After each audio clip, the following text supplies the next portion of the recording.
The Summer Games Fest had a pretty big announcement for mecha fans this year, that being a big, new Gundam game coming to your consoles in 2027.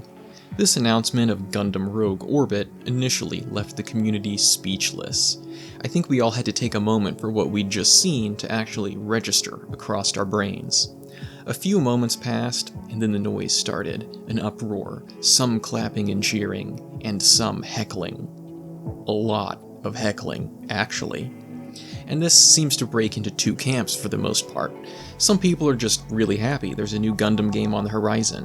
Bandai has been known to really fumble their video game market for whatever reason, and Rogue Orbit is looking like it'll be pretty sweet, all things considered. On the other hand, a huge portion of discussion seems to be veering into the direction that something like this, quote, is not Gundam. Mostly due to the aliens? And that was my initial thought too. I watched the Summer Games Fest with my wife and a couple friends, the trailer aired, and our chatter died down as the logo appeared emblazoned across the screen. My wife looked at me wanting to share in my hype and was like, ooh, a new Gundam game for Empty. And I'm pretty sure my deadpan response was as simple as, Gundam doesn't have aliens in it? As I sat there with a dumbfounded look across my face. While admittedly I'm not versed on every single piece of mobile suit media at this point, I think I've seen enough to fully understand the staple thematic elements behind the intellectual property. What makes Gundam Gundam? You know, the horrors of war, the struggles of communication, human emotion through tragedy, psychological, generational trauma, coming of age, political intrigue, racism, nationalism, and of course transhumanism in the form of new types, and how could we forget the central theme of Mobile Suit Gundam, how to perform the most perfect slap to a whiny child. Okay, that last one should be a joke, but we all know Bright Noah has the meanest backhand this side of Side 7. So I wondered, how exactly are they going to be able to pull off this human versus alien thing in a series that has substantially based itself on the ideas of warbad and very human versus human conflict? Has Gundam ever done any weird stuff before? And yeah, I think they've done a lot of weird stuff, actually. There's a lot of Gundam. Let me explain. But first I should say hi, I'm Empty. I'm a bit of a mech noob when it comes to the big world of big robots, but I decided that I like them enough that I've set myself on a mission to play every mech game ever and debrief my thoughts, feelings, and opinions on this YouTube channel. If you'd like to keep up with my work, feel free to hit the sub button, but if you just want to talk about what you think of the plot of Rogue Orbit, then go ahead and throw that down into the comments below. Thanks. The first and most simple option is it's actually aliens.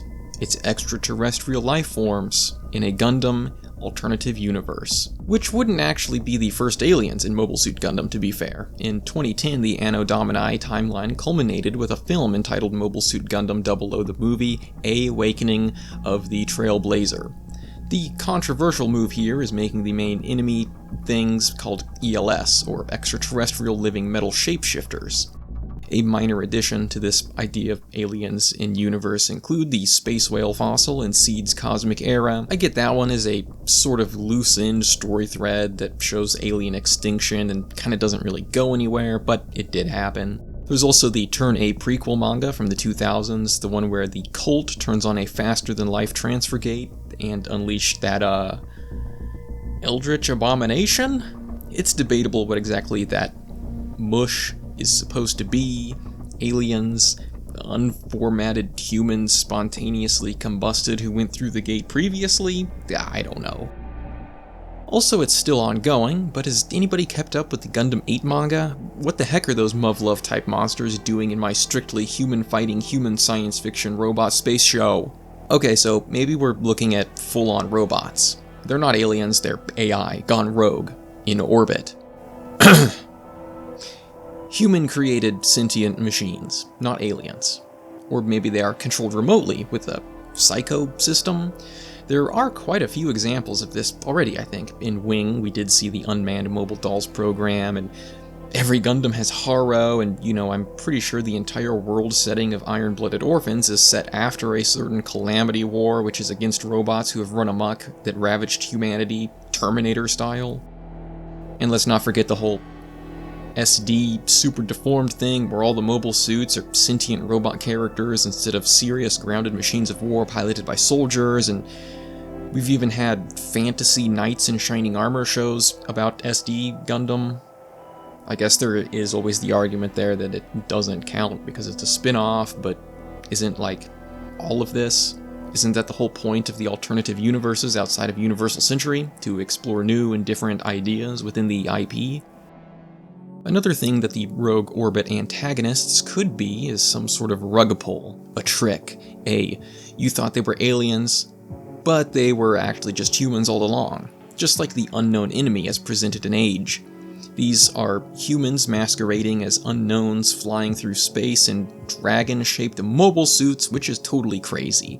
I mean, it is ultimately revealed that they are just soured humans from an abandoned space colony out for revenge, but how do we know that Rogue Orbit isn't a situation like that too?